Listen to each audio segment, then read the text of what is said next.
Merci de nous retrouver pour la dernière partie d'Afrique Soir. C'est l'heure de notre rendez-vous culture. L'association marocaine de soutien et d'aide aux personnes trisomiques, l'AMSAT, fête cette année ses 35 ans.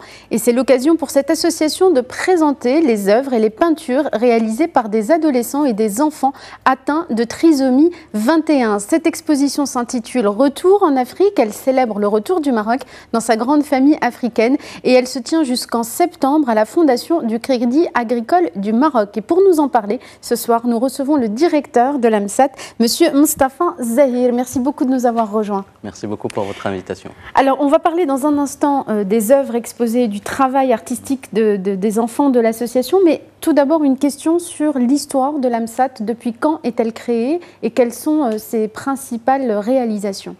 Alors, l'AMSAT est une association marocaine qui est créée depuis novembre 1981. C'est toute une histoire, il y a 35 ans. L'AMSAT était créée par des professionnels qui voyaient qu'il n'y a pas de système ou de service pour accompagner les personnes handicapées mentaux dans le temps, parce que c'était un peu plus général au début, et qui ont rêvé. Et ça, c'était un truc assez intéressant, donc ils ont dit pourquoi pas. On va essayer quelque chose. Et au fur et à mesure, depuis 35 ans, il y a un bout de chemin qui est déjà fait, avec la participation d'énormément de gens, d'énormément de bonne volonté, que ce soit des familles, des professionnels, des experts d'un peu partout. Et actuellement, l'AMSAT, qui a grandi aussi avec ses bénéficiaires, ses usagers, puisqu'au début, c'était une sensibilisation pour les gens qui sortent leurs enfants des maisons. Et puis, de la formation des professionnels. Il y a un premier service qui a été mis en place qui s'appelait la stimulation précoce, sur la base d'une méthodologie par la suite qui était inspirée du Canada. Mais en fait, c'est une méthodologie qui a grandi au Maroc, qui s'est nourrie de pas mal d'interventions. L'idée, c'est d'accompagner par un volet pédagogique adapté le développement de ces enfants. Exact. Donc en fait, les premiers enfants qu'on a reçus, c'est des bébés. Et il y a actuellement, c'est une approche assez utilisée à l'AMSAT, c'est un travail triptyque entre la personne elle-même, qu'on considère comme acteur de son projet de vie, la famille et les professionnels.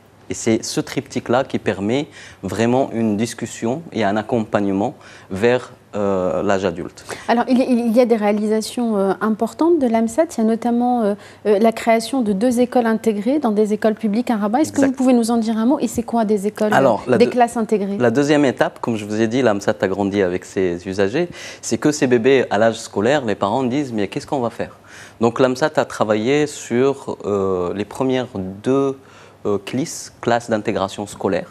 C'était une expérimentation qui a connu un certain succès et que le ministère de l'Éducation a repris à partir de 1994, je crois, si je me trompe. Cela a concerné combien d'enfants pour qu'on ait une idée de l'impact de telles mesures? Alors, ça a concerné une quarantaine d'enfants au début dans les 2 classes, mais actuellement, il y a 500 classes dans le Maroc que le ministère de l'Éducation, en partenariat avec les associations, prennent en charge. Donc, c'était une expérimentation et une modélisation d'un système de prise en charge qui, dans le temps, en 92 ou 93, a été très innovateur et Et du coup, actuellement, en fait, avec toute cette expérimentation de 35 ans, actuellement, je vois M. Bougarn en train de travailler. Oui, on voit des enfants à l'œuvre, en plein travail artistique. On va revenir dans un instant sur ce volet artistique, justement. Et du coup, il y a actuellement une prise en charge et un accompagnement depuis la naissance jusqu'à l'âge adulte, avec toute une panoplie de prise en charge. Donc, la prestation de service actuellement est plus sur tout ce qui est rééducation paramédicale, etc.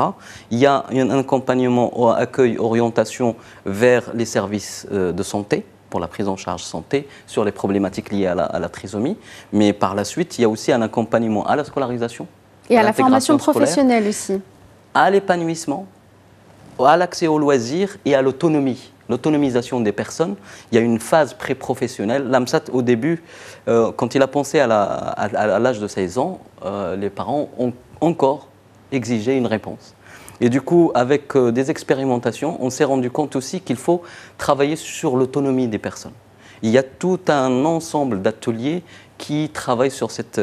Dans ces ateliers, il y a l'art plastique, il y a le sport, il y a des week-ends d'autonomie, il y a la danse. Tout ce qui est loisir. Tout ce qui est loisir et tout ce qui permet à la personne de pouvoir se socialiser, avoir de la socialisation, pouvoir être autonome de la famille, parce que, vous savez, quand on a un enfant qui est en situation de handicap, on a tendance à le surprotéger. Alors, pour revenir à cette exposition, après avoir présenté le cadre général de vos activités, c'est lié à l'atelier artistique. Vous nous avez expliqué que c'était pour accompagner l'autonomie des enfants, peut-être la prise de confiance aussi. Mais quelle est l'importance de l'aspect créativité dans l'accompagnement de ces enfants atteints de trisomie 21 ? Au début, l'atelier de l'art plastique a été fait pour développer, il avait des objectifs très éducatifs et aussi thérapeutiques sur la psychomotricité fine, sur la socialisation, sur le suivi des consignes, etc. Au fur et à mesure, il y avait une fille qui a gagné un prix au Biennale à Shareka et on a vu la transformation que ça peut apporter à la personne elle-même, à sa famille, au regard. Parce que, en fait, l'art, les loisirs et la culture permet à tout un chacun, ce n'est pas spécifique aux personnes trisomiques, mais tout un chacun d'avoir confiance en soi. Ça permet de voir le côté des compétences au lieu de le réduire à ses incapacités ou à sa situation. Et en plus de ça, ça permet de sensibiliser les gens. Parce que ce que nous réduisons ces personnes à leur incapacité, à un regard négatif, etc., etc. On voit que les incapacités. Et donc les arts, les loisirs permettent aussi de sensibiliser le grand public pour qu'ils puissent changer leur regard vis-à-vis de ces gens-là et de voir leurs compétences. Et généralement, je vous assure, et cette exposition ou les expositions qui étaient avant... Oui, j'ai avec moi le catalogue de 2014 où, avec l'exposition qui était consacrée à quand l'art efface toutes les différences. C'est presque la profession de foi finalement de toute cette démarche. Exactement, exactement. Et en fait, ils nous surprennent. Ils nous démontrent encore une fois qu'on a nous tort et quand on leur donne l'occasion, la vraie, qu'on les accompagne, ils peuvent vraiment être comme tout un chacun, comme un citoyen normal, qui peut avoir l'accès aux droits, qui peut être créatif, qui peut nous surprendre tout le temps. Et puis c'est des vraies graines d'artistes, parce que j'ai pu feuilleter notamment ce catalogue de 2014, il y a des œuvres, les enfants sont vraiment doués. Exactement. Et même des artistes... Et puis on les voit là au travail, ils sont très concentrés. Exactement. Et c'est des témoignages aussi d'artistes. Monsieur Morabiti a accompagné un ensemble de jeunes il y a 2-3 ans, et puis il était très surpris. En fait, quand on rentre dans ce monde-là du handicap, quand on lui donne la chance que les gens puissent venir le voir, c'est un monde beau, créatif et touchant. Alors, et qui nous donne beaucoup plus que ce qu'on peut leur donner. Il nous reste moins de 2 minutes pour parler de cette exposition. Elle se tient donc à la Fondation du Crédit Agricole du Maroc. Le thème, c'est Retour vers l'Afrique. Est-ce que vous pouvez nous dire un mot de combien de temps ça va durer? Et puis, est-ce qu'elle va voyager, cette exposition? D'accord. Alors, c'est une initiative en partenariat avec la Fondation de la Culture et le Patrimoine du Crédit Agricole, du groupe Crédit Agricole. Et c'est 11 artistes qui participent. Maintenant, c'est des artistes. Chacun a son école, même si c'est la même thématique, mais chacun a son style. Chacun s'exprime à sa manière. Et donc, qui est organisé à partir, dont le vernissage a été passé le 16 mai jusqu'en septembre. Et par la suite, on aura une deuxième exposition sous une autre thématique qu'on va choisir avec nos jeunes sur Casablanca. Ils ont quel âge en moyenne? En moyenne, entre 20, 25, 30, mais l'atelier art plastique, en fait, là, c'est 11 artistes, mais on a 70 personnes qui bénéficient. De cet atelier? De cet atelier, parce que nous, on prêche et on encourage l'accès à la culture, aux loisirs de manière ordinaire, pour tout le monde. Ce n'est pas pour devenir artiste forcément, c'est juste accès aux loisirs. Et c'est un moyen d'expression. Et par la suite, cet accès et cet élargissement à l'accès à la créativité de manière globale permet d'avoir des champions en sport, ce qu'on a, d'avoir des artistes, etc. etc. C'est-à-dire que dans tous les espaces de loisirs, ils peuvent faire leurs preuves et gagner leur place. Exactement. Et ils peuvent être aussi dans des espaces ordinaires. C'est important que les associations et le ministère, par exemple, de Jeunesse et Sport, etc., les colonies de vacances, puissent intégrer ces personnes pour accéder aux loisirs et pour Parce que même les familles, avec leur désarroi, ils les réduisent à la rééducation et à l'école.